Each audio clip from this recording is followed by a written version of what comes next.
Good evening, everybody. Happy Friday. Welcome to Fanboys Unleashed. Happy to have all of you here. I am your favorite Titans fan. I am Mr. First Down, and we are ready to get into the show. Ladies and gentlemen, I cannot wait.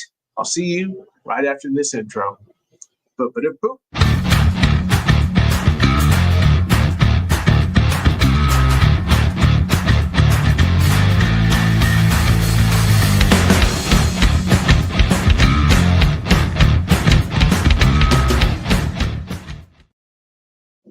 Welcome in, everybody. Once again, I am Sam Dean, aka Mr. First Down. Delighted to have you here this Friday evening. We are ready to talk Week 5 of the NFL. We are ready to talk Titans. We are ready to talk NFL football with you. Feel free to chat with us anytime. I can read them in the comment section here. We can go straight from there. Several things Titans oriented. I wanted to settle down here first just to make sure I got everything here. We already have who is going to be out. J.C. Latham again. Bryce Oliver, wide receiver. Offensive line, Blake Hance. I hate that. I really liked Hance. And safety, Mike Brown, which I don't like either of the rotation. Remember the Titans? I live at Bud, and it's misery right now. Go check out Cheese Talk Pod for all you cheeseheads out there. He is a terrific fun time. I know him. He is a cool dude. Anyway. So going on here, people think, Wes Wisely and others, A to Z Sports, think J.C. Latham will be back next week because he was on the side field getting some training in one-on-one. So hopefully he returns. We still need him. We still need him to get good, especially offensive linemen in the NFL are not really becoming great until year 3 or 2. So J.C. Latham needs all the experience he can get. He's got to get back. We also understand that this is a hip strain. So some people are asking, like, why didn't they just put him on IR if he's going to miss 4 games out of the season? Well, it's a strain. They thought he could come back, and he can't. It's hard to classify that kind of injury. So that is where they are as far as it comes to J.C. Latham. Now, next up, we are looking at a social media post from ex-GM John Robinson, the once hailed savior of the Tennessee Titans franchise. I will admit I was swept up in his candor. I was swept up with his impassioned speech. Do you remember the impassioned speech we had from John Robinson where he said he's been a fan of this team since 97 and blah, blah, blah. And then what did he do? He absolutely set the franchise back a ton. Not only did we not retain his draft class for the most part, he didn't really fix any problem. In fact, he made it worse. So I find it funny when he wishes his wife happy birthday that he decides to take a subtle shot at the Titans organization. This organization he was supposedly a big fan of since 97. He's from Union City, Tennessee. And he says, guess it's still my fault. Hashtag we ass. If you know, you know. Well, let me tell you something, Rob. I do know quite a bit, all right? I do know that what you did is set this franchise back a long time. Your mistakes were that first domino to fall. You kicked them, and down the whole thing went. So you can sit there with your smarmy little comments or whatever, but you're still not having a job in this league. That should tell you everything you need to know. But you can keep thinking you're perfect all you want. So I don't much appreciate the little slight in his social media post. Just think it's a little childish on his part. But okay. As far as other news, we are going to Arizona next up. And I'm about to open up the NFL schedule. We'll start diving into week 5 in the NFL. Just like that, we're in October and it's week 5. It does go by so very quickly. I feel like I'm ready for football a lot. And then we finally get here. Next thing you know, it's like, oh, September's gone. Here's October. We in it.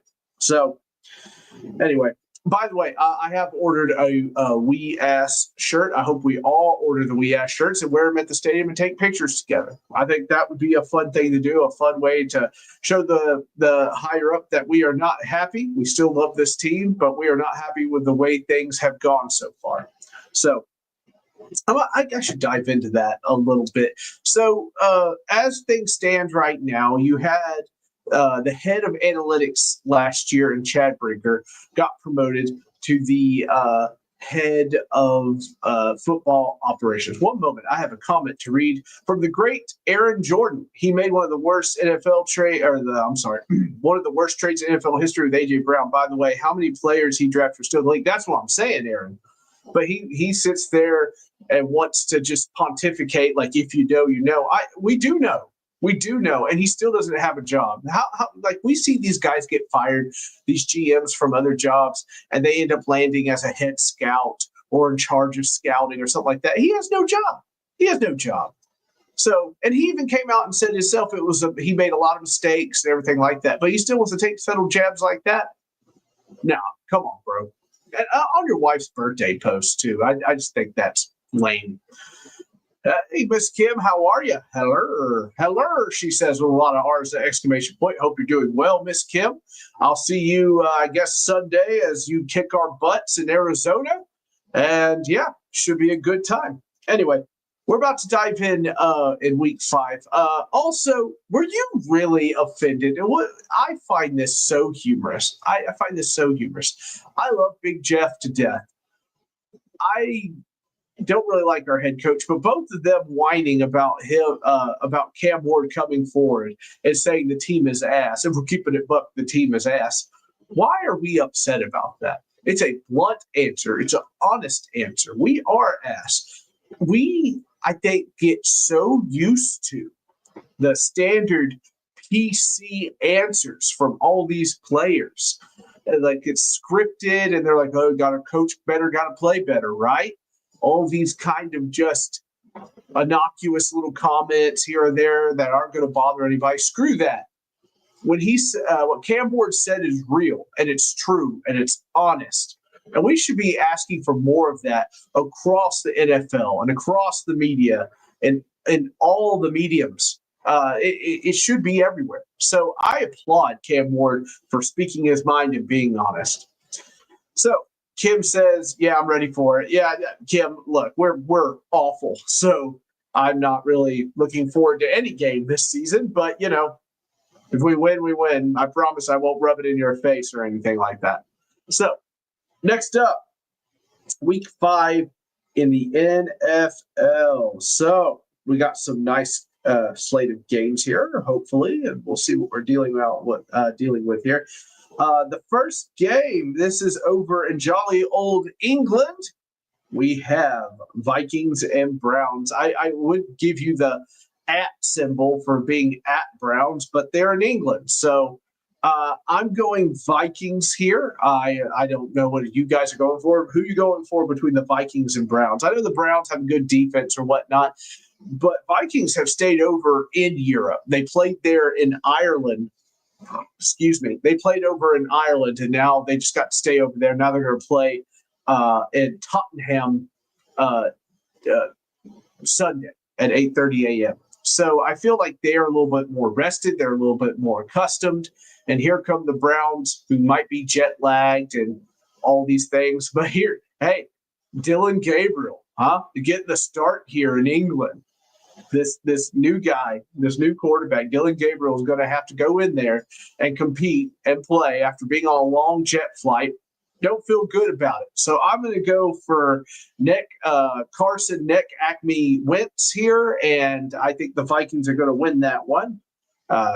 Any objections? No? Don't see anything? All right, cool.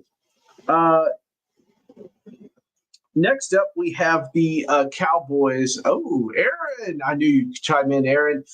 Carson Wentz and Vikings. I've always liked him. Great person. It's good to see him with a good team. Yeah, absolutely. Look, Carson Wentz has had a awful time, and he has a interception problem, big time. I remember the story of when Mike Vrabel was with us in Indy, and somebody could hear him in the locker room like, guys, he's going to throw the interception. Just be ready for it when he does. And he did. So Carson needs to make better decisions. And I think KOC is the guy to kind of guide him in that direction. I think Kevin O'Connell is one of the best coaches in the NFL, and I love the way He has helped Sam Darnold. I'm loving the way that he's going to help Carson Wentz. That's how I feel about it. Next up, Cowboys and Jets. Oh, man. The Cowboys got to be reeling from that tie game against the Packers. But the Jets are not ready for takeoff yet. I don't think they will be. I do think this game is a little tighter than anybody expects, but I expect the Cowboys to take care of business there. Next up is Giants and Saints. Does the newly put in quarterback in Jackson Dart, does he make a big difference here? Is it just because he came in and everybody was shocked that he played well, they was ready? Now, sometimes these guys come in and they get like on this 3-week or so run before they hit a wall or something like that. That might be the case here.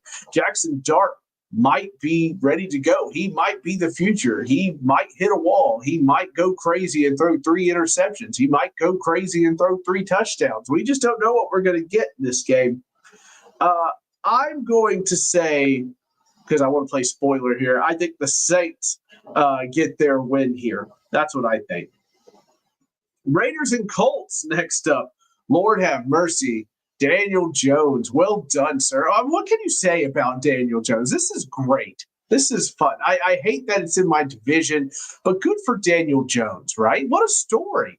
Just, spit on, forgotten. Nobody expected the Colts to go do anything. I'm sure there's somebody watching this going, I called it. Well, good for you. All right. So, this is just a fun story. The Colts are a balanced team, and they seem to be heading to take the AFC South by storm and the rest of the AFC. That Rams and Colts game was highly fun, highly enjoyable. So I think they take care of the Raiders here. I'm pretty bummed about the Raiders. I kind of thought Pete Carroll would be kind of a steadying force, a gradual guy that's steady and keeps the team going and staying together. And Geno Smith has just been erratic and all over the place. It's pretty crazy. So I'm going to go Colts there. Dolphins and Panthers. Now this is an intriguing one. I'm going to go there. Dolphins at Panthers, by the way. So they're at Carolina. I'm going to go with the home team Panthers here. I know that seems crazy or whatnot, but the Dolphins, maybe they remember Jalen Waddle's on their team now that Tyreek Hill, that dislocated knee and all the torn ligaments and everything. So Jalen Waddle could be about to pop off, but I'm going to go with Carolina here. Something tells me they're going to be up for a fight. That's how I feel about it. Broncos, Eagles. Is this it, everybody? Is somebody going to catch the Eagles here? I personally, I don't know. I can't bet against the Eagles until I see them lose. They are a strange team. They are a very strange team. I kind of feel like Bo Nix is kind of going through it with a sophomore slump here for the Broncos. And he's got to go against one of the best defenses in the league. Don't get me wrong. I think the Broncos defense is legit, but this could be a very ugly game. Could be a lot of field goals, maybe a touchdown somewhere in there, but it's going to be interesting. Texans and Ravens. Now this one, I was so ready to pick the Ravens or whatnot, but now they're really going to have to count on Derrick Henry. The thing is, Derrick Henry has given the Texans a lot of problems before, a ton of problems. Does he continue to do so? That's the question, whatnot. Texans, fresh off their victory of my team. Oh, Aaron Jordan. Welcome back, Aaron Jordan. What do you say, buddy? I don't see the Eagles making it out of the NFC just because of how much talent they've lost on D. Still very good, though. Yeah, very good. Very good. I thought they replaced the defense pretty well, Aaron, but, maybe. I just don't know about Bo Nix. He seems to be in a little bit of a slump. His decision-making is a little weird lately. I'm going to go Ravens here. I think Derrick Henry, I think they're a very physically imposing team. They're going to not let Cooper Rush throw the ball a lot. They're going to try to just hammer the Texans. I think they do. Titans at Cardinals. Lord have mercy. I'm just going to pick Cardinals and move on. We are awful. We are ass. The only thing that the Titans need to do is put a cape on Cam Ward, let him run around, run bootlegs, run layered passing routes, run whatever you got to run. That's the only way that we're going to win this game is you fully unleash Cam. You've got to get him going. I only hope that when this game is over, it's just enough to fire the head coach. I wish I could think of a logical reason. Aaron, really? You think the Titans get the W against the Cardinals? That would be amazing. I would be ecstatic. I would be hooting and hollering. I'll tell you that right now. Woo! I like this, Aaron. I hope it happens. I'm just so defeated. I don't know. They need to put a cape on Cam Ward here. They need to kind of get this thing moving around. I would love to see more bootlegs from him. I would love to see more of a quick play action. I'd love to see, what's it called when the quarterback can decide if he's going to – it's an option, I guess. I thought there was a certain word for it. Cam Ward, I think, needs to use his legs a lot more. And I think you should have him running around to make passes and whatnot. Just anything to keep the kids safe. Like I said, the only thing that matters is not wins or losses this season. It's getting number one, all the reps we can to get him ready to go, to find out if he is absolutely, without a doubt, the quarterback of the future. That's what I want. I want Cam Ward to get all this experience, and then he can take the league by storm. Buccaneers and Seahawks. This game, I was really hyped for this game, but now, looking at the injuries all for the Buccaneers, can they get it done? I think the Seahawks are they're at home. I'm very shocked that Sam Darnold has kept up his pace of play. Well done for him.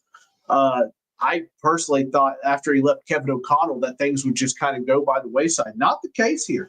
I think the Buccaneers are going to go down in Seattle. The 12s are going to be there loud and proud. And I think Sam Darnold puts on a little bit of a show. But I think it's going to be closer. I think it'll be close. Lions and Bengals. God bless Jake Browning and the Bengals. They are rough. They are absolutely rough. The Lions should take that by a million. I would be very shocked if it is otherwise. I kind of thought Browning would have a little bit better of a showing here. We saw some games last year, I think one or two, maybe one, I can't remember. But he didn't look too bad. But boy, they look just absolutely lifeless. And this is one of the things I somebody pointed to, but I kind of picked up on it, was that the Bengals, Zach Taylor, and then you had Brian Callahan that was with him, and they're trying to run this offense, and they can't. So I kind of look at it like maybe Brian Callahan's trying to do the same thing here, and it's just not working. That brand of offense, whatever it is, does not work for anybody. You need a Joe Burrow, one of the best quarterbacks in the league, to make it work. And even then, Joe Burrow has games where he throws multiple interceptions and looks terrible. So Lions roll the Bengals easily. Commanders Chargers. This is a 325 game. Jalen Daniels and company. Jalen coming back from an injury and whatnot. I think the Chargers are legit. I think they're pretty good. So I'm going to go Chargers here. Nothing against the Commanders, but I still think with no Terry McLaurin and I would guess not 100% Daniels, that this game's going to be a little hard to win. I think Justin Herbert and the Chargers are on a mission, and I think they're going to complete that mission. Whew. Guys got me pushing through here. Patriots and Bills. Oh, here it is, ladies and gentlemen. Here's the moment of truth, right? For me, it's the Bills. The Bills are on a mission. I know the Patriots really want to get to them. And Mike Vrabel's defense have had success when he was with the Titans to kind of getting at Josh Allen, making him make the mistakes, sacking him, all that good stuff. I don't know if this Patriot defense can do that at this time. Maybe I'm wrong. Maybe they can't. I'll be happy to be wrong. I like Mike Vrabel. I like Drake May. I hope it works out for him. But I still think the Bills are going to take care of business here. It's a divisional game, so I think it'll be tight. I think the Bills kind of pull away at the end to get that W. All right, Monday. Well, Sunday night was Patriots at Bills.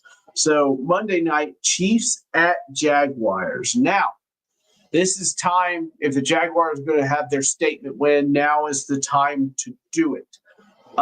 They hear that I still don't believe in T-Law. I still have trouble with this coach who says Duval in a weird, strange voice that haunts my dreams every night. I'm going to go Chiefs here. I have trouble with T-Law. I just don't believe in him. I hope I'm wrong. I hope the Jaguars pull this out. But until I see more from T-Law, I'm just not feeling it, man. I'm just not feeling it. So that's it for the Week 5 slate of games. Super exciting. I hope you're all having a terrific Friday as we talk some football here. There was a lot of – I hate it when you're as bad as we are. You know what I mean? Because everybody kicks you while you're down. And then your fan base ends up doing these weird things, right, where they're like, maybe Will Levis is actually good or whatever. Will Levis had DeAndre Hopkins and everything. And listen, I was there. I've gone to that stadium 13 years. There were people wide open that he was missing. They weren't coaching him to do that. Don't get me wrong. Brian Callahan, he's a bad coach. I want him gone. But it looked more to me like the execution problem was on Will Levis's head, not anything else. Now, people will take umbrage to that, and that's fine. If you want to believe in Will Levis, think he's great, by all means, go ahead. I think Cam Ward's the better quarterback there. I will. That's my point on the subject. Feel free to share yours with me anytime. So we move on. I'm not exactly sure.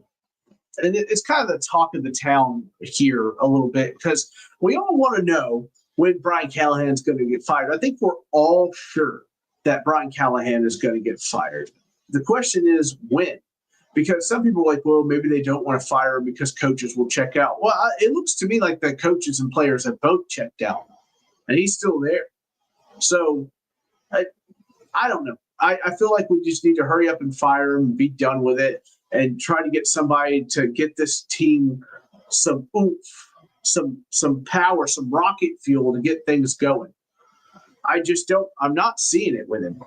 I'm just not seeing it. And I don't understand why we have to sit here and wait to fire him. Maybe it is, like I said earlier, they're just waiting for the bye week so the interim gets a chance here to make it work. I don't know. Really uncertain times that we are in. But I do want to say, however, that I am hopeful. And I know some people already want to get rid of Brinker and Borgonzi or whatnot. I don't, for the simple fact that they got in front of a press conference and told us that they needed time. They needed patience. And since we've had 2 car salesmen as GMs in the past, I don't see what the point is really to just firing these guys for being honest. They're being honest with you. They can't make it work with this team. The depth is bad. You're starting a ton of rookies, but I will say that the rookies are contributing, and I think that's a big step along the way. I hope Iomanner develops into a great wide receiver. And that's one thing we can check off the list and we can move on. I hope Gunnar Helm develops into a tight end number 1 so we can check that box and move on. There's a lot of things we all hope is happening. But I do think these guys are very smart. I think these guys have a lot of experience. They have assembled a coaching staff and a front office staff with a lot of experience. And I don't think it's fair to call for their heads at this time. I think after this year, you can start questioning things if a significant step is not taken. But I think a significant step is going to be taken with the cap space, with another solid draft class. I think this team can take a leap. But how high is that leap? Probably not crazy high, but meddling. Anything's better than this. I'll tell you that right now. So I personally think this front office is going to get things working. And if people want to call me dumb, naive, or whatever, that's fine. That's your business. Realize that the line to being bad and decent or good in the NFL is not that crazy. It's not that far off. We'll have too many deficiencies, people say. There are teams that are excellent that have deficiencies. Every team has deficiency, I would say, somehow, some way that they have tried to patch or run a game that doesn't involve it or whatever. If you're weak in quarterbacks, you dial up your blitzes and pressure, and hopefully they're called at the right time where it doesn't cost you a bunch. I feel like a lot of teams, I think every team has a deficiency somewhere. Maybe it's bad depth. Maybe it's defensive line, offensive line, something. There's always going to be a deficiency in a team. Are you good enough to overcome those deficiencies? So that's personally how I feel about it. Now, I think we should also cool our brakes with the whining and the whatever. I'm friends with a lot of Titans fans. If you go on social media now, look up Titans fans, they are acting like, oh, this is just awful or whatever. And it is. And I understand that some of it's, warranted after last year or whatnot. But this is the rebuilding year. Last year was not the rebuilding year. This year is. And you don't get to hit the reset button on an organization and think that everything's just going to be hunky-dory, especially where you are. That's just not how it works. You hit the reset button, you pay the consequences. This is the consequence of that, okay? So stick to building the foundation, stick to getting stronger, and start making leaps and bounds next year, the year after that, when we're in a brand new stadium under the bright lights and all of the new amenities. I can't wait. Every time I go down to Nashville, I get so excited seeing that thing get taller and taller. It's going to be beautiful. Aaron Jordan writes again, thank you for watching, Aaron. Do you think they should have signed a vet QB to teach Cam the first few games? Well, the shtick is there's just not a lot out there, Aaron. The quarterback market is bad.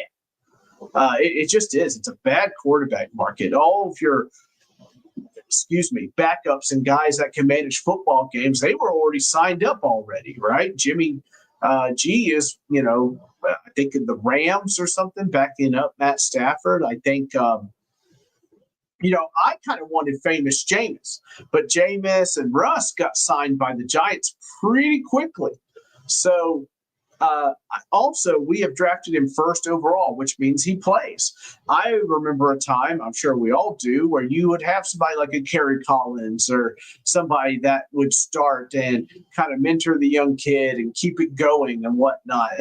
Those days are done, especially if you take them in the first round, right? I wish we could be like Patrick Mahomes when he got to watch Alex Smith go out there and play. But those guys are just not around. It's a bad market. I wish it wasn't. It'd make our lives a lot easier, but it's just what it is. I mean, you're better than Brandon Allen. So I personally think because this year is going to be what it's going to be, just let Cam get what numbers he can, get what experience he can, and just move on from there. That's what I would do. That's what I would do.